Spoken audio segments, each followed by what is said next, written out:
इस सेशन से या इस सेशन पर हम एक इम्पॉर्टेंट काम की तरफ जा रहे हैं ASP.NET के अंदर, जिसको हम कहते हैं रोल असाइनिंग।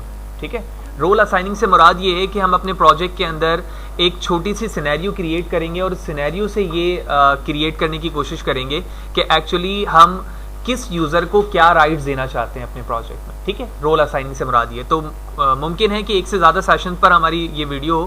पहले सेशन पर हम कोशिश करेंगे कि ऑथेंटिकेशन पर काम करें, और जो दूसरा हमारा वीडियो सेशन होगा उसमें हम ऑथराइजेशन पर काम करें।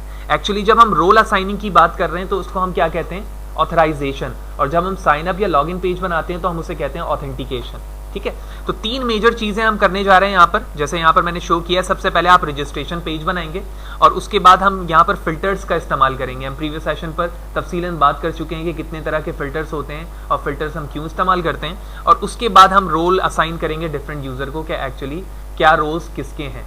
तो इसके लिए मैंने 3 टेबल यूज किए, वो टेबल मैं आपको शो करने लगा हूं। तो सबसे पहले मैंने एक डेटाबेस बनाया फादर हुसैन _DB के नाम से, और हमारे पास एक स्टूडेंट टेबल है जिसमें आईडी, नेम, क्लास, सेशन के एट्रीब्यूट्स मौजूद हैं, और एक क्रूड ऑपरेशन इसमें परफॉर्म करवाएंगे हम इन फ्यूचर, जिसपे राइट्स होगा कि कौन सा यूजर इसमें कोई चीजें क्रिएट कर सकता है और कौन सा यूजर इसमें नहीं कर पाएगा। उसके बाद हम एक सिंपल यूजर टेबल बना रहे हैं जिसके अंदर आपकी रजिस्ट्रेशन एंड लॉगिन होगी यूजर नेम एंड पासवर्ड के जरिए, और उसके बाद एक टेबल है टेबल रोल। टेबल रोल पर इसकी अपनी आईडी और इसका एक अपना एट्रीब्यूट है रोल, जबकि इसमें यूजर आईडी इस टेबल से आ रही है। जो टेबल यूजर है ना जिसने अपनी रजिस्ट्रेशन की है, उसके रजिस्ट्रेशन की आईडी के रिस्पेक्ट से मैं उसे रोल असाइन करूंगा। यही वजह है यहां पर मैंने सेकंड एट्रीब्यूट को पहले वाले टेबल की के तौर पर एज अ फॉरेन की इस्तेमाल किया हुआ है, यानी इस टेबल की प्राइमरी की यहां पर आकर शो हो रही है। ठीक है, तो तीनों टेबल हम क्रिएट कर लेते हैं। तो फर्स्ट टेबल होगी ये हमारी, फिर सेकंड टेबल, एंड फाइनली ये हमारी थर्ड टेबल। तीनों टेबल को शो करते हैं क्रिएट करने के बाद, and here it is your table. तो ये तीनों टेबल्स हैं जो अपने प्रोजेक्ट में हम यूज करने वाले हैं। तो प्रोजेक्ट पे चलते हैं। ये एक MVC टेम्पलेट बेस्ड प्रोजेक्ट है, और इस वक्त मेरे प्रोजेक्ट का नाम है रोल बेस्ड प्रोजेक्ट MVC। ठीक है, MVC टेम्पलेट बेस्ड लिया हुआ है मैंने, जिसमें ऑलरेडी एंटिटी फ्रेमवर्क भी मौजूद होती है। तो एग्जिस्टिंग अप्रोच के जरिए से मैं मॉडल पर जाऊंगा, और मॉडल पर जाने के बाद हम ADO.NET के जरिए से उन तीनों टेबल के एंटिटीज को यहां पर कॉल कर लेंगे जो टेबल मैंने बनाया है। लिहाजा डेटा, नेक्स्ट, और न्यू कनेक्शन पे मैं अपने सर्वर नेम को पेस्ट करूंगा जो कि यहां पर है। तो server name, user name and password, and finally your database name जो कि फहद हुसैन DB के नाम से मैंने पेस्ट किया। टेस्ट करूंगा, इट्स ओके, नेक्स्ट, यस पर चेक लगाएंगे, नेक्स्ट। और यहाँ से क्योंकि डेटाबेस मैंने अभी क्रिएट किया तो इसमें 3 टेबल्स के अलावा कोई भी टेबल मौजूद नहीं है, तो इन तीनों टेबल पर ही हमारा टास्क है। तीनों पर चेक लगाया, फिनिश पे क्लिक करेंगे और ये तीनों टेबल्स अब हमारे इस ADO.NET डेटा मॉडल पर शो हो जाएंगी। तीनों एंटिटीज हमारी यहाँ पर शो हो चुकी हैं। उसके बाद मैंने अपने प्रोजेक्ट को बिल्ड किया।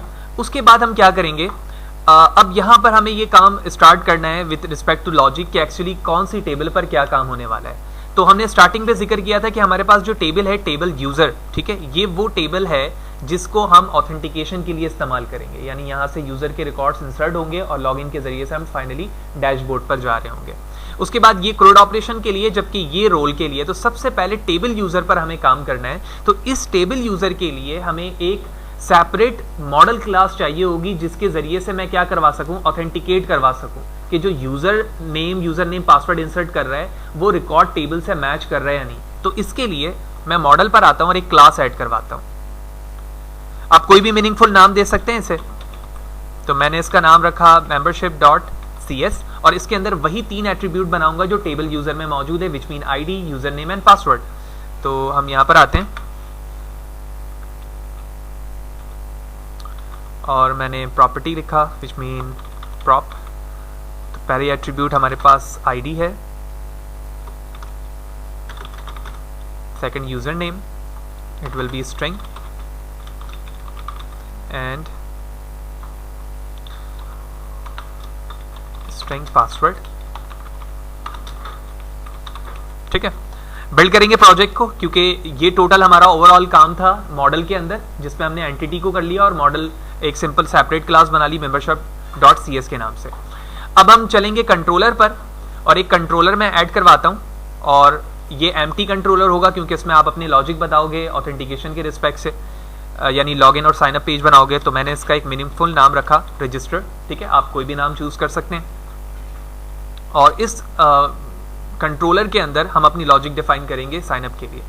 तो डिफॉल्ट तौर पे एक मेथड मौजूद है, मैं इसे कॉपी करता हूं। कॉपी करने के बाद मैंने पेस्ट किया और इसका नाम रखते हैं हम साइन अप, ठीक है। एज वी नो कि जब हम ऊपर कुछ भी नहीं लिखते हैं तो HTTP वर्ब में हमारे पास वो HTTP गेट का होता है, तो मैं ऊपर कुछ भी नहीं लिख रहा हूं, लेकिन नीचे जहां पर हम लिखेंगे तो उसके लिए जरूरी है कि आप वो फंक्शनैलिटीज बताएं HTTP वर्ब की कि आप किस मकसद के लिए इसे बना रहे हैं। तो सेकंड हम HTTP पोस्ट के लिए बनाते हैं, यानी हम HTTP गेट के जरिए से व्यू जनरेट करते हैं और जब पुश बटन पे जाएं तो पोस्ट इवेंट के जरिए से वहां पर बताया जाए कि एक्चुअली क्या काम उसके जरिए से परफॉर्म करवाया जा रहा है, ठीक है। तो साइन अप पे जाने के बाद हमारे टेबल का क्या नाम था, TBL, ठीक है, क्योंकि हम किस टेबल पर काम कर रहे हैं, TBL यूजर पर। तो मैंने यहां से कॉपी कर लिया TBL यूजर को, पेस्ट किया और इसका नाम रखा मैंने मॉडल, ठीक है। इसकी बॉडी पर आ गया, कंट्रोल डॉट प्रेस करेंगे यहां पर आकर और आप नेम स्पेस ऐड करवा लेंगे, ठीक है। अब यहां पर हम देखेंगे कि कितने लीस्ट नंबर ऑफ कोड के जरिए से हम साइन अप पर बेसिक इंफॉर्मेशन इंसर्ट करवा सकते हैं, ठीक है। तो मैं लिखता हूं यूजिंग लिखने के बाद मैंने स्मॉल ब्रैकेट ओपन क्लोज किया, var एक वेरिएबल बनाया कॉन्टेक्स्ट के नाम से, और यहां पर मैं कॉन्टेक्स्ट की वैल्यू उस ऑब्जेक्ट के बराबर रखने वाला हूं जो मेरे कनेक्शन स्ट्रिंग का नाम है। तो कनेक्शन स्ट्रिंग का नाम देखने के लिए मुझे वेब कॉन्फिग पे जाना होगा। आप देख रहे हैं यहां पर फाद हुसैन DB एंटिटीज लिखा हुआ है, मैंने इसे कॉपी किया, वापस अपने कंट्रोलर पर आया, पेस्ट किया और उसके बाद मैंने इसकी बॉडी बना दी। इसका मतलब यह हुआ कि इस वक्त कॉन्टेक्स्ट वेरिएबल के अंदर मेरी वो तीनों टेबल्स मौजूद हैं जिन तीनों टेबल्स को मैंने रिट्रीव करवाया, ठीक है। तो उन तीनों टेबल्स में से काम किस टेबल पर है, टेबल यूजर पर, क्योंकि उसी में रिकॉर्ड जाकर इंसर्ट होना है। तो इसके लिए मैंने कहा कॉन्टेक्स्ट डॉट टेबल यूजर, ठीक है। टेबल यूजर में क्या ऐड करो, वो तमाम चीजें ऐड करो जो यूजर मॉडल के जरिए से हमें दे रहा है, ठीक है ना।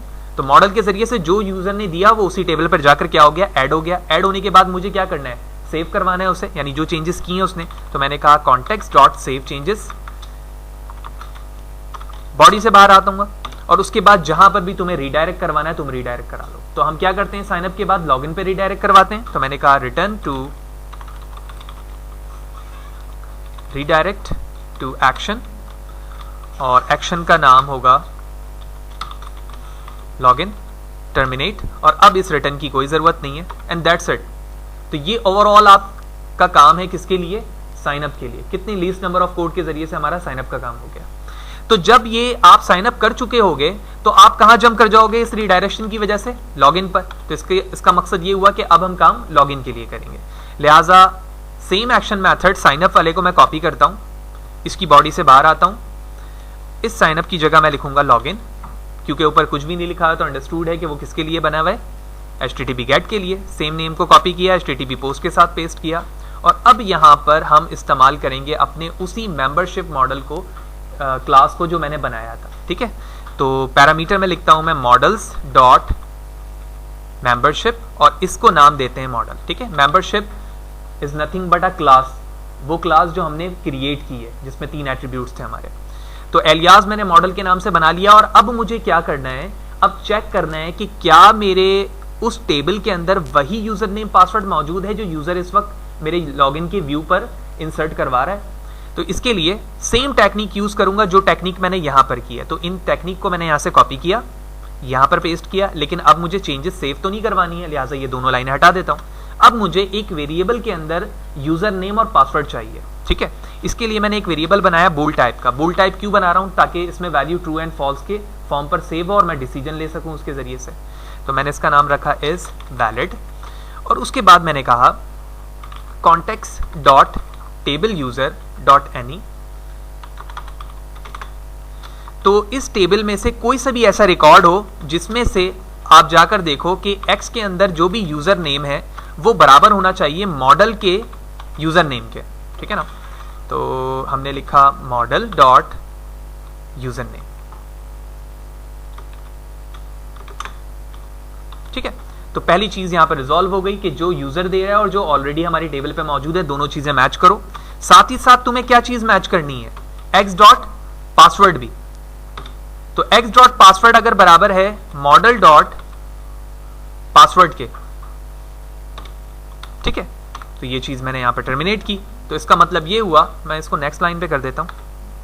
तो इसका मतलब यहां पर ये हुआ कि अगर ये दोनों चीजें वैलिड हैं तो इस वैलिड वेरिएबल के अंदर ट्रू सेव हो जाएगा, अगर ये फॉल्स होंगी तो इस वैलिड वेरिएबल के अंदर फॉल्स सेव हो जाएगा, क्योंकि ये बूलियन डेटा टाइप है।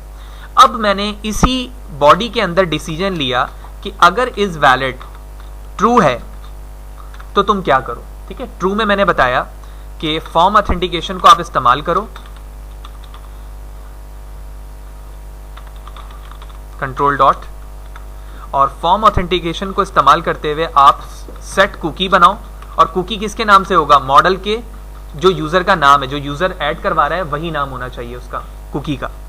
और उसके बाद अगर सेकंड पैरामीटर देखो तो उसमें लिखा हुआ है बूल क्रिएट परसिस्टेंट कुकी। क्या आप परसिस्टेंट कुकी बनाना चाहते हैं? तो हम ऑलरेडी डिस्कस कर चुके हैं कुकीज क्या है, कितने तरह की हैं। तो परसिस्टेंट कुकी मैं नहीं बना रहा हूं, नॉन परसिस्टेंट कुकी बना रहा हूं, लिहाजा इसके लिए मैं क्या कर दूंगा, इसे फॉल्स कर दूंगा। फॉल्स करने के बाद हम टर्मिनेट करते हैं और उसके बाद नेक्स्ट लाइन पर जाएंगे और यहां से रिडायरेक्ट करवा देंगे डैशबोर्ड पर। तो मैं लिखता हूं रिटर्न रीडायरेक्ट टू एक्शन, और एक्शन मेथड का नाम होने वाला है डैशबोर्ड, ठीक है, जो कि मैंने बनाया नहीं है। अगर यूजर नेम पासवर्ड गलत हो यानी वैलिड ना हो तो उसका मतलब है इफ की कंडीशन में मैं नहीं जा सकूंगा। जब मैं इफ की कंडीशन में नहीं जाऊंगा तो मैं कहता हूं models state dot add mod error, ठीक है। ये बिल्ट इन फंक्शनैलिटीज हैं इसकी, जिसके आप पहले पैरामीटर में देखोगे तो स्ट्रिंग की है, मुझे कोई की नहीं बतानी है। उसके बाद लिखा हुआ है एक्सेप्शन। एक्सेप्शन का मतलब है वो एरर जो तुम डिस्प्ले करवाना चाहते हो, यानी इनवैलिड यूजर नेम और पासवर्ड। तो मैंने लिखा इनवैलिड, सॉरी इन्वर्टेड कॉमा पे लिखना है मुझे,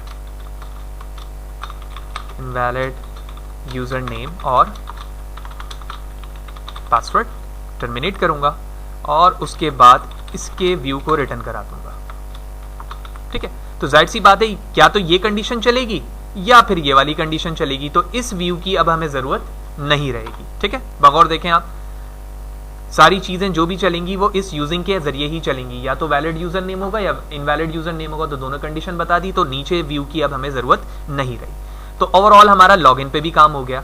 अब फाइनली हमें कहां पर जंप करना है, डैशबोर्ड पर। लिहाजा मैं इस बॉडी के बाहर आता हूं, इस एक्शन मेथड को कॉपी करता हूं, पेस्ट करता हूं और इसका नाम वही रख देता हूं जो यहां पर हमने किया हुआ है, और इसे मैंने पेस्ट कर दिया। That's it. तो कोड हमारा कंट्रोलर पर हो चुका है। अब मैं क्या करूंगा, व्यू जनरेट करूंगा साइन अप, लॉगिन और डैशबोर्ड का। तो साइन अप जो HTTP गेट होता है उसके जरिए से हम व्यू बनाते हैं। तो मैंने साइन अप पर राइट क्लिक किया, ऐड व्यू। किसके लिए बना रहा हूं, क्रिएट करने के लिए बना रहा हूं। टेबल क्लास का नाम क्या होगा, टेबल यूजर, ठीक है। और जो एंटिटीज है वो फाद हुसैन DB एंटिटीज के नाम से। ऐड पे क्लिक करूंगा। इसी तरह से दोबारा चलते हैं और लॉगिन के लिए भी व्यू बनाते हैं। तो HTTP गेट लॉगिन के ऐड व्यू पर गया, सेम टेक्निक यूज करूंगा दोनों के लिए, क्योंकि दोनों के नंबर ऑफ एट्रीब्यूट दोनों में ही सेम है, ठीक है, इसी वजह से। और आपको याद होगा जो प्रीवियस सेशन के अंदर हमारे पास साइनअप की टेबल थी, उसमें एट्रीब्यूट डिफरेंट होते थे और लॉगिन वक्त हम कुछ एट्रीब्यूट को कमेंट कर दिया करते थे, ठीक है। अब इसमें जरूरत नहीं है क्योंकि हमारे पास है ही 2 बेसिक एट्रीब्यूट, तो कमेंट करने की जरूरत नहीं है। तो सेम लॉजिक से मैंने इसे भी क्रिएट किया। जैसे ये क्रिएट होगा उसके बाद हम डैशबोर्ड की तरफ मूव करेंगे और एक एम्प्टी डैशबोर्ड बना देंगे जिसमें लिखा हो बस डैशबोर्ड। तो कंट्रोल पे वापस गया, डैशबोर्ड पे राइट क्लिक किया, ऐड। कोई चेंजेस नहीं करना है इसके अंदर, कोई क्लास यूज नहीं करना है, बस जैसे व्यू आएगा हम ओके प्रेस कर देंगे, क्योंकि यहाँ पर एक हेडिंग लिखी हुई आ जाएगी H2 में डैशबोर्ड, जिससे हम समझ जाएंगे कि हम सक्सेसफुली वहां मूव कर चुके हैं, ठीक है। चेक करते हैं। तो मैं साइन अप के व्यू पे चलता हूं और यहां से मशीन पे रन करता हूं। तो रजिस्टर के साइन अप पर मैं मौजूद हूं। तो सबसे पहले हम कोई मीनिंगफुल नाम दे देते हैं, एडमिन, ठीक है। ये पासवर्ड कैसे चेंज होगा अभी हम इसे कर लेंगे, पहले हम चेक तो कर लेंगे हमारी सारी वर्किंग हो रही है नहीं। अभी हम इसको बुलेट के फॉर्म पे भी ले आएंगे। तो मैंने क्लिक किया साइन अप पर एडमिन और एडमिन पासवर्ड देकर, तो मैं सक्सेसफुली लॉगिन पर आ चुका हूं। तो सेम नेम यहां पर भी देते हैं, क्रिएट पर क्लिक करता हूं एंड सक्सेसफुली हम डैशबोर्ड पर आ चुके हैं। तो तीनों चीजें हमारी सक्सेसफुली चल गई। तो सबसे पहले हम क्या करते हैं, जो डैशबोर्ड पर यानी जो यूजर नेम है, जो पासवर्ड है हमारा, वो बुलेटेड फॉर्म पर आना चाहिए। इसके लिए हमें क्या करना होगा, जो तुमने एंटिटीज ली है ना ये मॉडल की, इस पे तुम नीचे जाओगे और टेबल यूजर पर आओगे। ये रहा टेबल यूजर, इसमें आप देख रहे हो यहाँ पर पासवर्ड मौजूद है। इस पासवर्ड को आपको चेंज करने की जरूरत है ना। तो आप यहां लिखोगे डेटा टाइप, ठीक है, फिर लिखोगे data type dot password, bracket close कर दोगे। तो ये डेटा एनोटेशन हम ऑलरेडी पढ़ चुके हैं। तो यहां पर मैंने क्या कर दिया, डेटा एनोटेशन अपने उस प्रॉपर्टी पे जो कि एंटिटीज के जरिए से क्रिएट हुई है उसके ऊपर मैंने ये वाली चीज रख दी। चेक करते हैं, लॉगिन के व्यू पर चलता हूं। अब मैं डायरेक्टली लॉगिन कर सकता हूं क्योंकि मैंने साइन अप कर लिया है। तो लॉगिन के व्यू पे मैं आ चुका हूं। देखो मैंने यहाँ पर जैसे क्लिक किया, अब यहाँ पर सजेशन शो नहीं हो रही है। तो मैंने जैसे लिखना शुरू किया एडमिन, और ब्लड के फॉर्म पे भी आ गई हैं जो हम सक्सेसफुली कर चुके हैं। क्लिक किया और डैशबोर्ड पे मूव हो गया, ठीक है। तो इंपॉर्टेंट चीज हमारा फर्स्ट पार्ट यहां पर हो गया। लेकिन अब यहां पर क्या करना है, मैं चाहता हूं कि जब यूजर रजिस्टर्ड हो तो यूजर का नाम भी लिखा है, और जब वो लॉगिन हुआ वो हो तो लॉग आउट आए, और जब वो ना हो तो साइन अप और लॉगिन लिखा हुआ है, जो हम प्रीवियस सेशन पे भी कर चुके हैं। तो अभी मैं कोई कुकीज या साइन अप यूज नहीं कर रहा हूं। प्रीवियस सेशन पर हमने ये काम कुकीज और साइन अप के जरिए से किया था।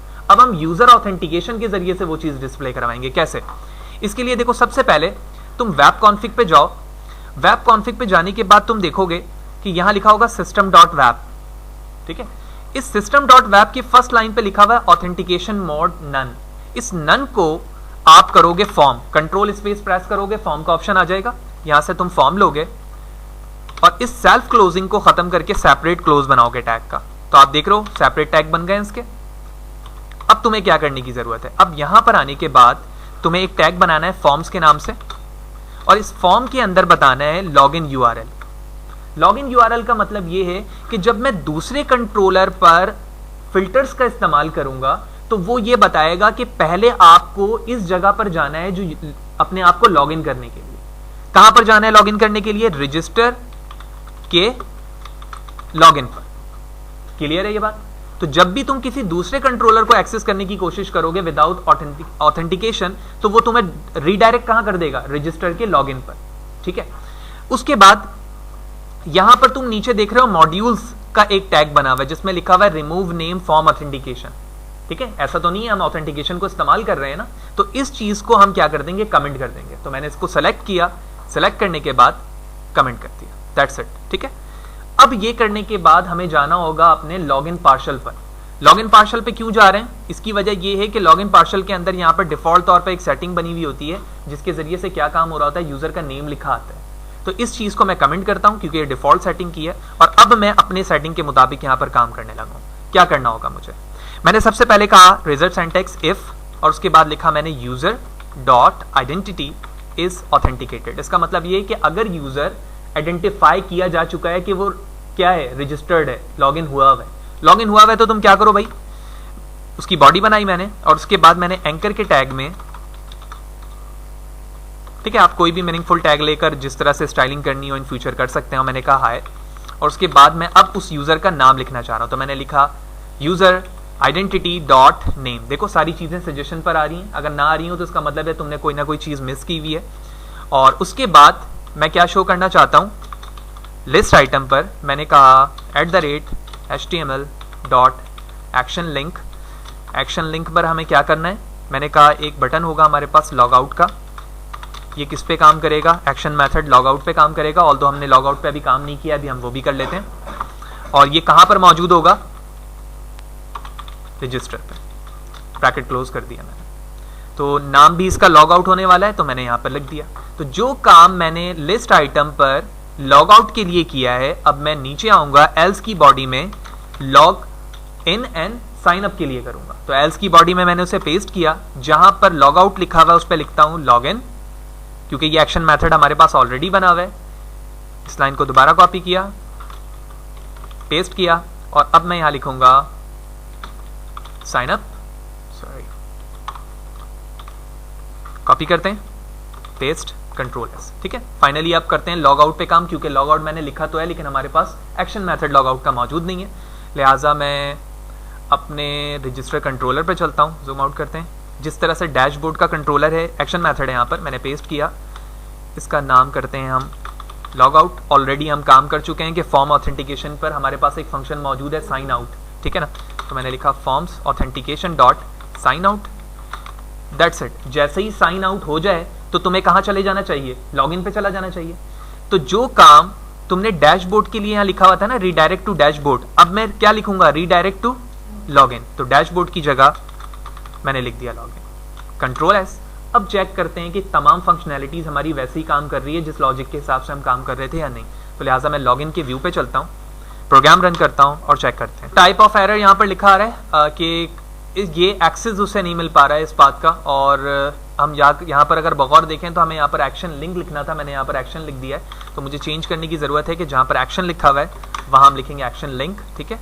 और उसके बाद कंट्रोल एस करते हैं, दोबारा लॉगिन के व्यू पर चलते हैं, प्रोग्राम रन करते हैं और उसके बाद देखते हैं। ठीक है, तो लॉगिन के व्यू पर आ चुके हैं हम। मैंने इस वक्त एक ही यूज़र नेम क्रिएट किया हुआ है जिसका नाम भी एडमिन है और पासवर्ड भी एडमिन है। मैंने क्लिक किया, ठीक है। जैसे ही मैंने क्लिक किया आप टॉप पर देख रहे हैं यहाँ पर हाई एडमिन लिखा हुआ आ गया, वो यूज़र का नाम जिसके ज़रिए से वो क्लिक हुआ था, और साथ ही साथ लॉग आउट का यहाँ पर लिंक मौजूद है। मैं लॉग आउट पे जैसे क्लिक करता हूँ दोबारा से मैं कहाँ पर आ गया, लॉगिन पर आ गया, जहाँ पर मैं सिस्टमेटिकली दोबारा जो भी यूज़र इन फ्यूचर लॉगिन होने वाला है उसके नाम यहाँ पर शो हो जाएगा। उसके अलावा आप जिस तरह से भी चाहें इसकी स्टाइलिंग चेंज करके आप इसे मूव कर सकते हैं, ठीक है। और स्टाइलिंग के हवाले से पता है लॉगिन पार्शल पे आप बूटस्ट्रैप और CSS की क्लास यूज़ करके भी इसे मूव कर सकते हैं। तो 2 से 3 हमारे इंपॉर्टेंट काम हो गए। अब यूजेज की बात आती है हमारे सेकंड पार्ट की, जो हमने बिल्कुल स्टार्टिंग पे जिक्र किया था। तो मैं अगर याद हो कि हमने ये कहा था कि हमारे प्रोजेक्ट जो है वो 3 पार्ट पर है। तो पहला पार्ट तो हमारा यहाँ पर एंड हो गया। सेकंड पे हमने कहा था usages of filters. Usages of filter से मुराद ये है कि जो हमने एक क्लास बनाई हुई है अपने एंटिटी पर, विच मीन एक सेपरेट टेबल है, वो है टेबल स्टूडेंट की। तो मैं चाहता हूं कि इस टेबल स्टूडेंट के अंदर जो CRUD ऑपरेशन होने वाला है वो वही यूजर कर सकता है जो ऑथेंटिकेट हो, यानी लॉगिन होकर आ रहा है। तो इसके लिए पहले तो हमें क्या करने की जरूरत है, टेबल स्टूडेंट पर CRUD ऑपरेशन बना हुआ हो, देन ही तो मैं उसमें फिल्टर्स को अप्लाई कर सकूंगा ना। तो इसके लिए हम चलते हैं अपने कंट्रोलर पर। मैंने राइट क्लिक किया, ऐड कंट्रोलर, लेकिन अब मैं कंट्रोलर नंबर 3 इसलिए इस्तेमाल करूंगा क्योंकि CRUD ऑपरेशन मुझे लगाना है टेबल स्टूडेंट पर। और उसके बाद ओके प्रेस किया। देन हम यहां पर आते हैं और अब हम टेबल यूजर नहीं बल्कि टेबल स्टूडेंट लेंगे, और उसके बाद हम फाद हुसैन DB एंटिटीज पर ऐड क्लिक करते हैं, और उसके बाद ये तमाम हमारे कंट्रोलर एंड व्यू जनरेट हो जाएंगे। तो ओके प्रेस करता हूं। तो हमारा कंट्रोलर क्रिएट हो चुका है CRUD ऑपरेशन के साथ, और आप देख रहे हैं कि ना सिर्फ इसकी तमाम वर्किंग है बल्कि ये व्यूज पे भी मौजूद है। लेकिन इस वक्त मैंने कोई फिल्टर्स का इस्तेमाल नहीं किया है, तो मैं डायरेक्टली भी चाहूँ तो इंडेक्स को डायरेक्टली एक्सेस कर सकता हूँ। तो मैं अपने इस टेबल के जिस पे मैंने CRUD ऑपरेशन अप्लाई किया है, इसके इंडेक्स से व्यू से मैं प्रोग्राम रन करता हूँ। देख रहे हैं कि लॉगिन या साइन अप हुए बगैर भी मैं डायरेक्टली क्या कर रहा हूँ, यहाँ पर इंडेक्स को व्यू कर पा रहा हूँ। तो यकीनी तौर पर मैं क्रिएट भी कर सकता हूँ। ये सारी चीज़ें हो रही हैं और इन्हीं चीज़ों पर हमें रिस्ट्रिक्शन लगानी है। तो रिस्ट्रिक्शन लगाने के लिए हम अपने टेबल स्टूडेंट या जिस पे हमने CRUD ऑपरेशन किया है इस पर हम कुछ फिल्टर्स इस्तेमाल करते हैं। तो पहले फिल्टर्स हमारे पास क्या था, ऑथराइज्ड, ठीक है। मैंने लिखा ऑथराइज्ड। ऑथराइज का मतलब ये है कि इस कंट्रोलर में जितने भी एक्शन मेथड हैं उनको आप उसी वक्त एक्सेस कर सकते हो जब आप लॉगिन हो। इसी तरह से हमारे पास जो फिल्टर्स हैं वो एक्शन मेथड लेवल भी हो सकते हैं, ग्लोबल लेवल भी हो सकते हैं और कंट्रोलर लेवल भी हो सकते हैं। लेकिन मैं ये चाहता हूं इस सिनेरियो पर कि मैं हर एक यूजर को क्या कर दूं, अलाउ कर दूं कि वो सिर्फ इंडेक्स देख सकता है, ठीक है। सिर्फ वो हर वो यूजर जो विदाउट लॉगिन करके आ रहा है यहाँ पर, वो इसको तो देख सकता है, लेकिन इसके अलावा जितने भी हैं वो इसके जरिए पर यानी इस पर चल रहे हैं, ऑथराइज पर। अलाउ एनोनिमस का मतलब ये है कि जो भी यूजर चाहे वो इसे एक्सेस कर सकता है, ठीक है। लिहाजा चेक करते हैं। तो मैं चलता हूं सबसे पहले इंडेक्स पर और इंडेक्स को चलाता हूं, और ये चलना भी चाहिए, ठीक है, क्योंकि हमने इसको राइट्स दिए हैं। देख रहे हैं कि सक्सेसफुली हम इंडेक्स पर आ चुके हैं, ठीक है। लेकिन जैसे ही मैं कोशिश करता हूं कि यहां पर क्रिएट लिखकर एंटर प्रेस करूं, तो आप देखते हैं कि मैं कहां पर रिडायरेक्ट हो गया, रजिस्टर के लॉगिन पर रिडायरेक्ट हो गया, ठीक है। और यहीं पर रिडायरेक्ट हमें होना भी चाहिए क्योंकि जब तक यूजर लॉगिन नहीं होगा वो यूजर को क्रिएट नहीं कर सकता। तो इस सेशन पर हमने तफसीलन देखा कि एक्चुअली एक लॉगिन रजिस्ट्रेशन पेज जो है लीस्ट नंबर ऑफ कोड के जरिए से कैसे बनेगा, ठीक है। उसके बाद हमने देखा कि 2 तरह के फिल्टर्स क्या हैं और हम इसे किस तरह से इस्तेमाल कर सकते हैं, जिसमें हमने ऑथराइज को यूज किया और इसी तरह अनोनिमस को यूज करते हुए हमने एक फंक्शनैलिटीज दिखाई कि इसको कोई भी यूजर एक्सेस कर सकता है, लेकिन rest of the action method है उन्हें यूज नहीं कर सकता। नेक्स्ट सेशन पे जाएंगे तो हम देखेंगे कि एक्चुअली हम रोल किस तरह से डिस्क्राइब कर सकते हैं, दे सकते हैं किसी इंडिविजुअल यूजर को कि वो स्पेसिफिकली अगर इस जरिए से लॉगिन हो रहा है तो वो क्रिएट कर सकता है, और अगर इसके जरिए से वो लॉगिन नहीं हो रहा है तो वो क्रिएट नहीं कर सकता है।